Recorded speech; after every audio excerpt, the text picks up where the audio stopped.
ఓ విద్యార్థి తల్లిపై దాడి చేసిన వీడియో వైరల్ గా మారింది. ఎక్కడ జరిగిందో తెలియదు గానీ తల్లి సెల్ ఫోన్ చూస్తున్న కుమారుణ్ణి మందలించి సెల్ ఫోన్ తీసుకుంది. కుమారుణ్ణి చదువుకోమంటూ హెచ్చరించింది. దీంతో మనస్తాపానికి గురై ఆ విద్యార్థి ఫోన్ మాట్లాడుతున్న తల్లిపై క్రికెట్ బ్యాట్తో దాడి చేశాడు. సెల్ ఫోన్ వ్యసనం ఎన్ని ప్రమాదాలకు దారి తీస్తుందో ఈ ఘటన ఉదాహరణగా చెప్పవచ్చు.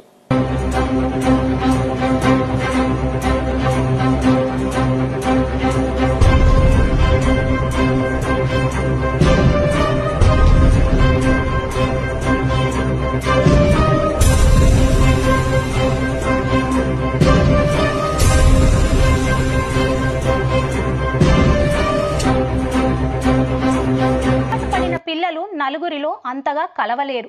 10 మందిలో మాట్లాడాలంటే సదరు పిల్లలు భయపడుతూ ఉంటారు. ఆనందోత్సవాల మధ్య హాయిగా సాగిపోవాల్సిన బాల్యం భారంగా మారిపోతుంది. పేరెంట్గా తక్షణమే దిద్దుబాటు చర్యలు చేపట్టాలి. ప్రతిరోజు ఓ అరగంట అయినా పిల్లలకు కబుర్లు చెప్తూ ఉండాలి.